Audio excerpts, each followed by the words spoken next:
કેમ છો મિત્રો? હું સંગીતા પટેલ, અશ્વમેઘ વિદ્યાલય. મિત્રો, આજે આપણે ધોરણ 8 સામાજિક વિજ્ઞાન વિષયમાં ચેપ્ટર નંબર 3 ભારતમાં રાષ્ટ્રવાદ જોવાના છીએ. રાષ્ટ્રવાદ એટલે પોતાના રાષ્ટ્ર પ્રત્યે એકાત્મકતા અને ગૌરવની ભાવના. જરૂર પડીએ પોતાના રાષ્ટ્ર પ્રત્યે તન, મન અને ધન ન્યોછાવર કરવા તૈયાર રહેવાની ભાવના. ભારતમાં રાષ્ટ્રીય જાગૃતિના પરિબળો ખાસ કરીને ઈસવીસન 1857ના પ્રથમ સ્વાતંત્ર્ય સંગ્રામ બાદ વિકાસ પામ્યા.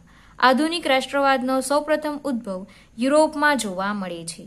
નવજાગૃતિ, ધર્મ સુધારણા, અમેરિકા અને ફ્રાન્સની ક્રાંતિઓ, ઇટાલી અને જર્મનીનું એકીકરણ વગેરે પરિબળોએ યુરોપમાં રાષ્ટ્રવાદનો ફેલાવો કરવામાં મહત્વની ભૂમિકા ભજવેલી છે.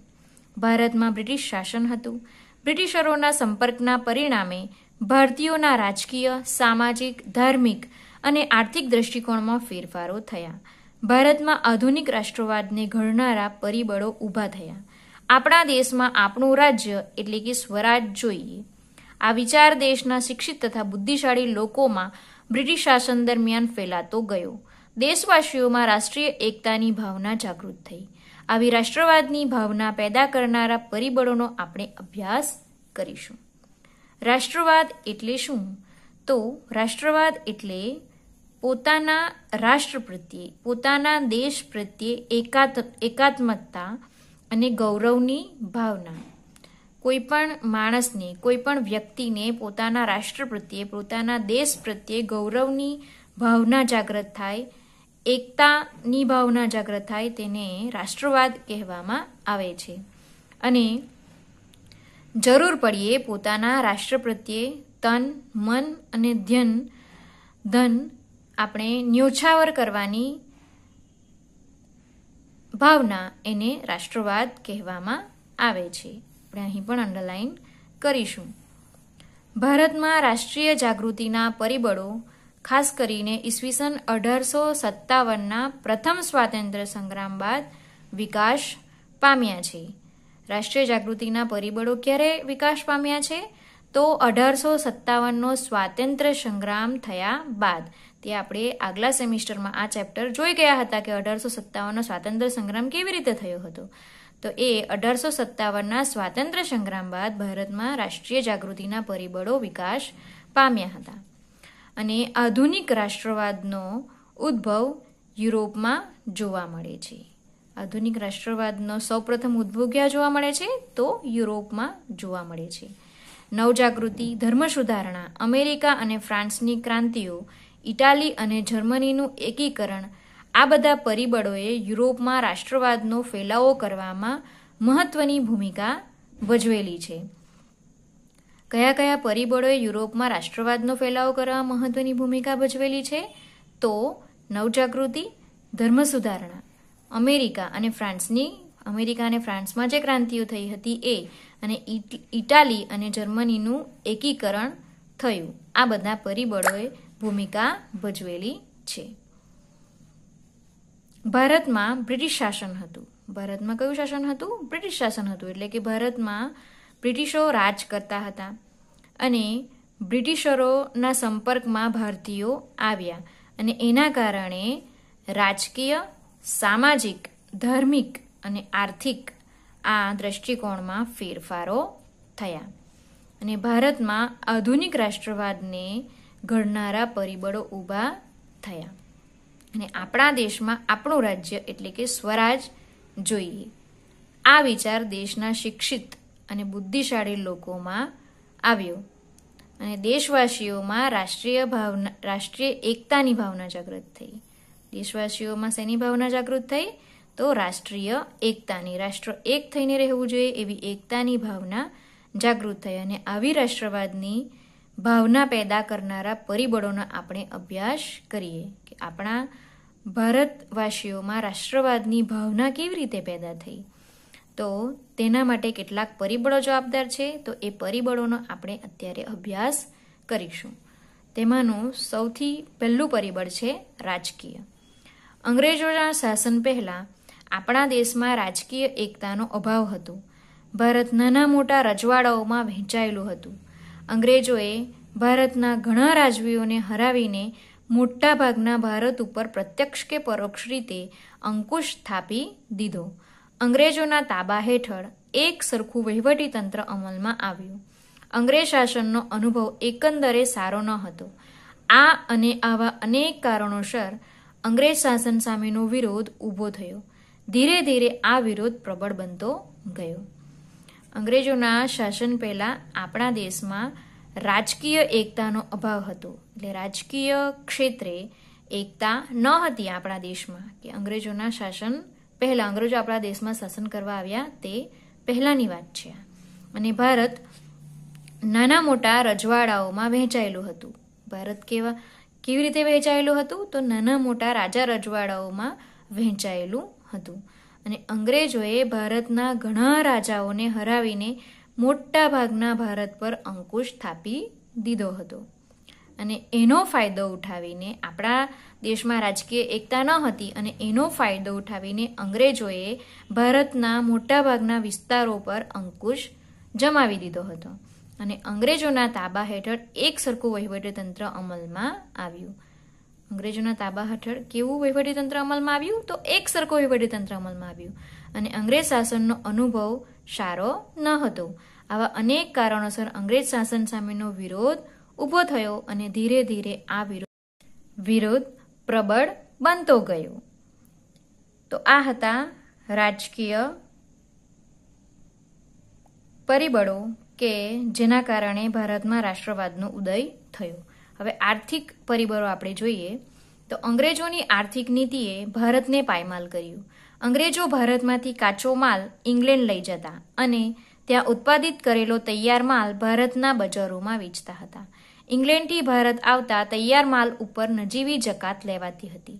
જ્યારે હિન્દમાં ઉત્પન્ન થતા તૈયાર માલ ઉપર વધુ જકાત લેવાના પરિણામે ભારતમાં ઉત્પન્ન થતો માલ મોંઘો પડતો, જ્યારે ઇંગ્લેન્ડમાં ઉત્પન્ન થતો માલ ભારતમાં સસ્તો વેચી શકાતો. આર્થિક કારણો તરફ આપણે નજર કરીએ તો અંગ્રેજોની આર્થિક નીતિ એવી હતી કે અંગ્રેજોની આર્થિક નીતિએ ભારતને પાયમાલ કરી નાખ્યું હતું. તો કેવી રીતે? તો અંગ્રેજો ભારતમાંથી કાચો માલ લઈને ઇંગ્લેન્ડ લઈ જતા હતા અને ત્યાં તૈયાર થયેલો માલ ભારતના બજારોમાં વેચતા હતા. અને ઇંગ્લેન્ડથી ભારત આવતા તૈયાર માલ પર ઓછો ટેક્સ લેવામાં આવતો હતો, જ્યારે ભારતમાં જ ઉત્પન્ન થયેલો માલ, ભારતમાં જ તૈયાર થયેલો માલ, એના પર વધારે ટેક્સ લેવામાં આવતો હતો. એના કારણે ભારતમાં જે ઉત્પન્ન થતો માલ હતો એ મોંઘો પડતો હતો અને ઇંગ્લેન્ડમાં તૈયાર થતો માલ ભારતમાં સસ્તો વેચી શકાતો હતો. આ હરીફાઈમાં ભારતના હસ્તઉદ્યોગ ઉદ્યોગધંધા ટકી શક્યા નહીં. પરિણામે કારીગર વર્ગ બેકાર બન્યો. ભારતના ભોગે ઇંગ્લેન્ડને સમૃદ્ધ બનાવવાની અંગ્રેજ નીતિની સામે પ્રજામાં રાષ્ટ્રીય જાગૃતિ વધી.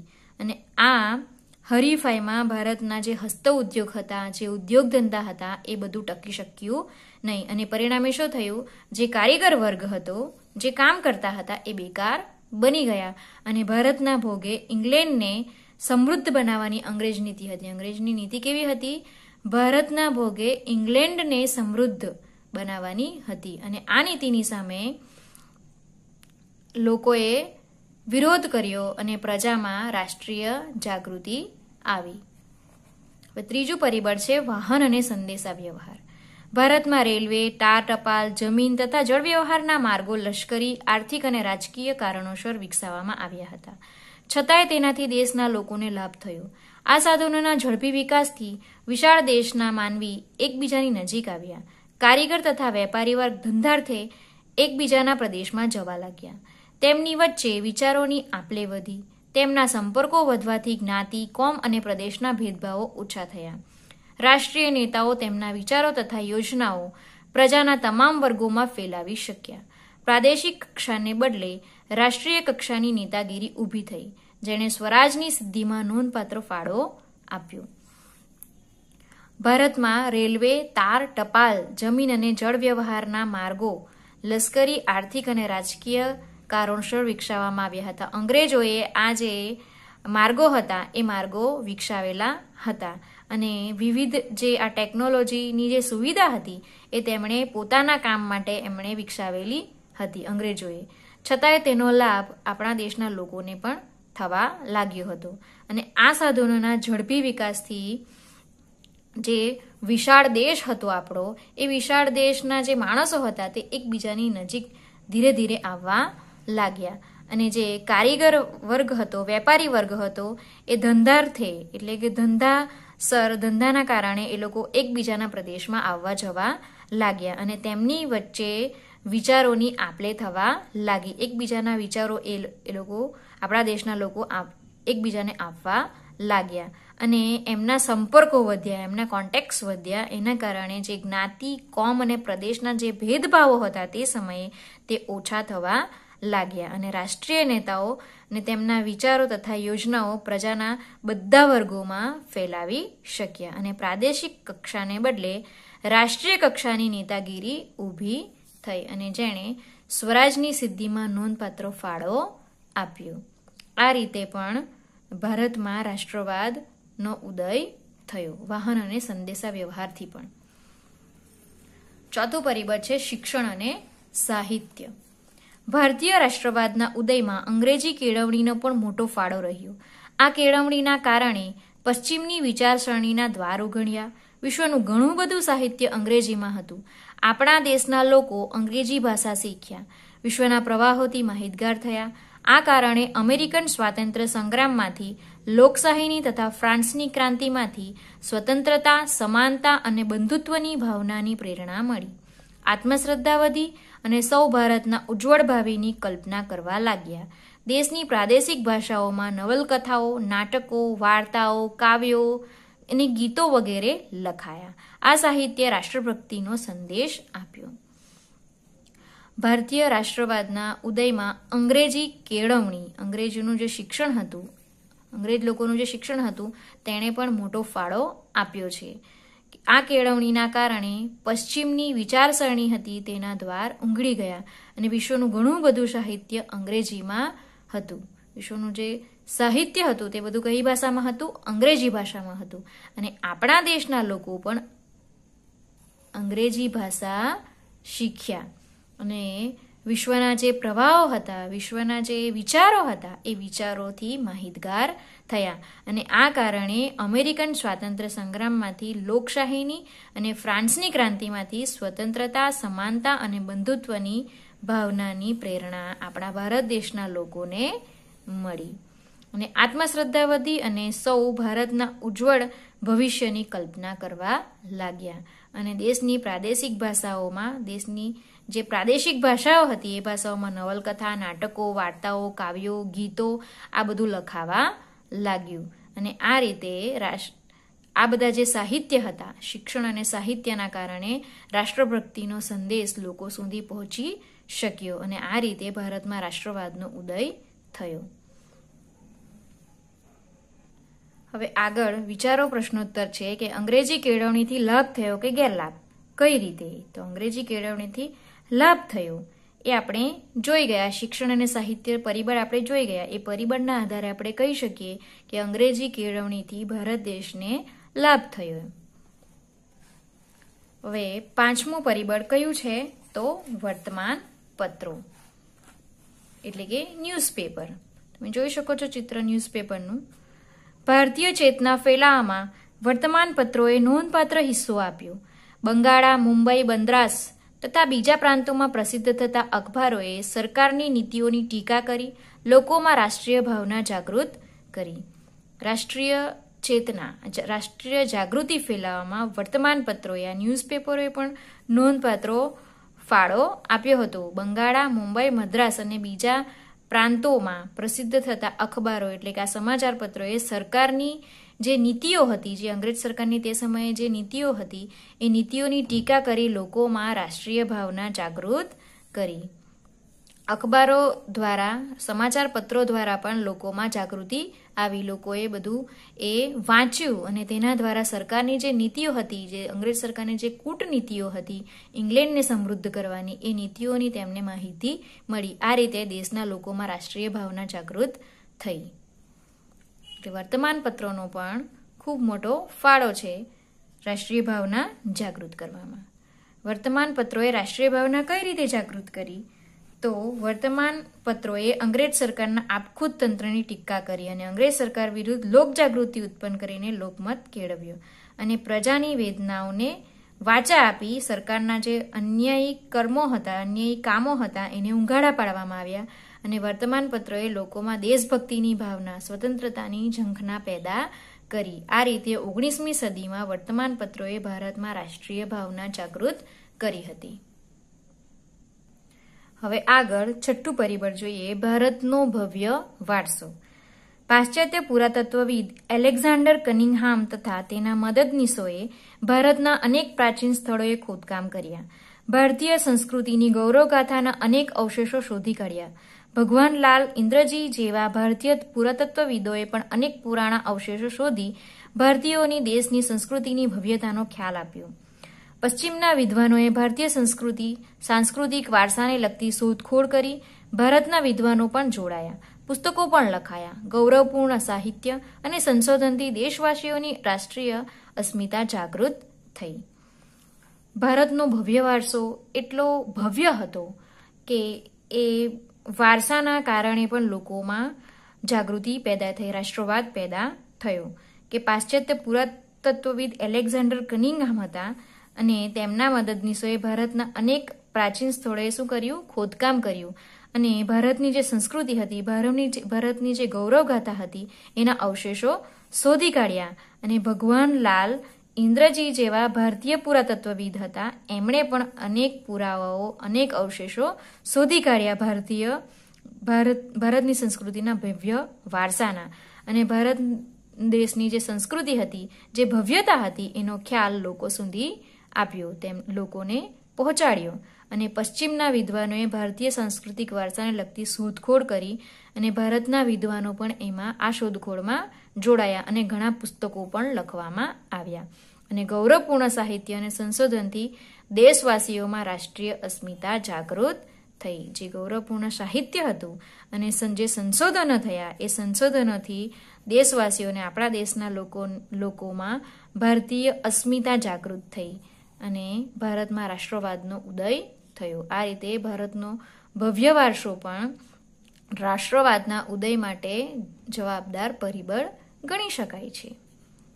તો આ હતા પરિબળો કે જે પરિબળોના કારણે ભારતમાં રાષ્ટ્રવાદનો ઉદય થયો. ભારતમાં રાષ્ટ્ર પ્રત્યે જે ભાવના છે એ ભાવના લોકોમાં જાગૃત થઈ.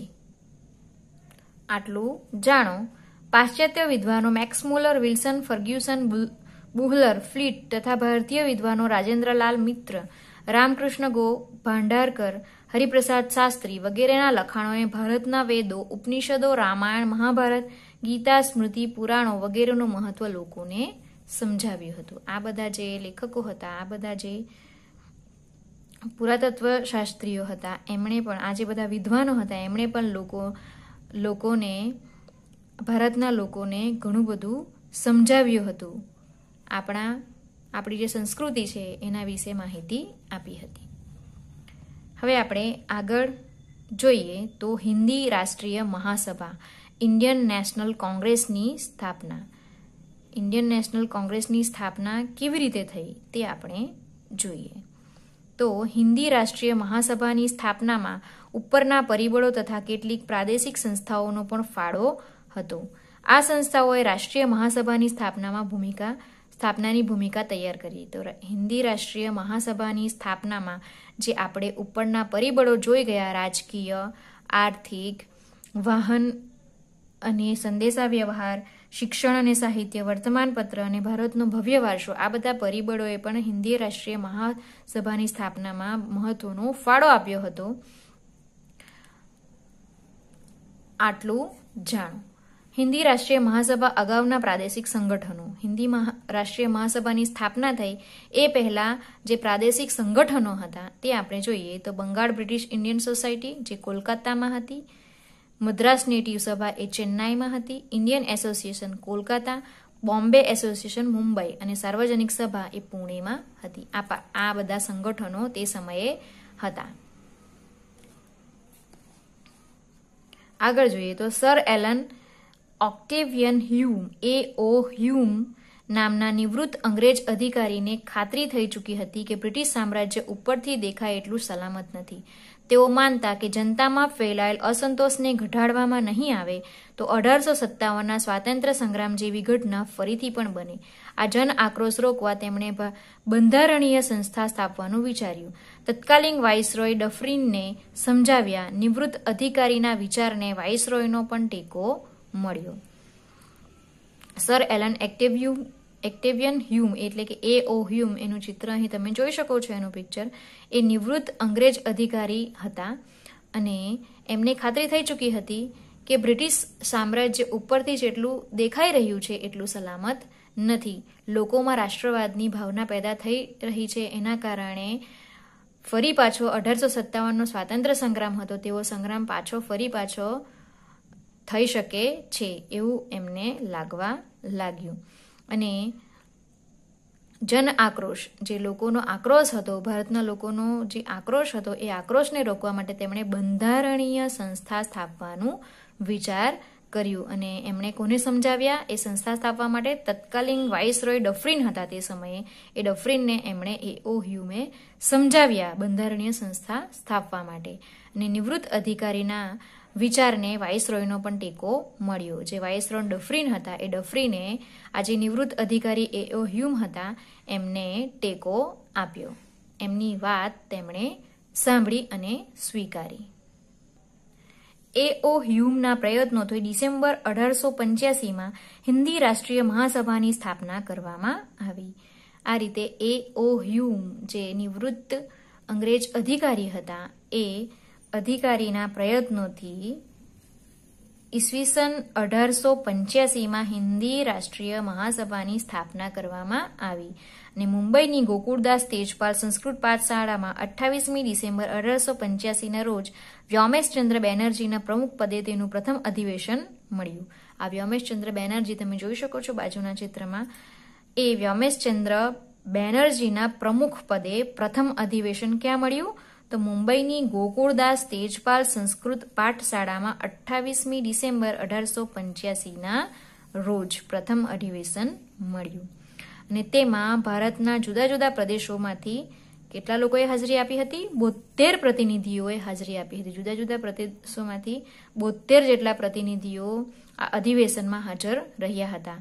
તેમાં દાદાભાઈ નવરોજી, ગોપાલકૃષ્ણ ગોખલે, ફિરોજ શાહ મહેતા, બદરુદ્દીન તૈયબજી, K.T. ટેલંગ, દિનસા વાંછા, આ બધા મુખ્ય આગેવાનો હતા. અને દેશની અનેક સમસ્યાઓ પર ચર્ચા વિચારણા આ અધિવેશનમાં કરવામાં આવી. આ હિન્દી રાષ્ટ્રીય મહાસભાનું જે અધિવેશન ભરાયું હતું તેમાં વિવિધ સમસ્યાઓ, દેશની જે વિવિધ સમસ્યાઓ હતી એ સમસ્યાઓ પર ચર્ચા વિચારણા કરવામાં આવી. તમે અહીં જોઈ શકો છો, એકદમ જૂનું ચિત્ર છે. અહીં હિન્દી રાષ્ટ્રીય મહાસભા કોંગ્રેસ પ્રથમ અધિવેશન જે મુંબઈમાં 1885માં ભરાયેલું હતું તે તમે અહીં આમાં જોઈ શકો છો કે વિવિધ આગેવાનો પણ એમાં હાજર રહ્યા હતા. અને એમાં ચર્ચા વિચારણા, ભારત દેશની જે સમસ્યાઓ હતી એ સમસ્યાઓ વિશે ચર્ચા વિચારણા કરવામાં આવી હતી. આટલું જાણો. હવે આપણે અધિવેશન, સ્થળ, પ્રમુખ, વર્ષ અને સભ્ય, જે હિન્દી રાષ્ટ્રીય મહાસભા હતી એનું જે પ્રથમ અધિવેશન છે એ પ્રથમ અધિવેશન વિશે આપણે માહિતી મેળવી.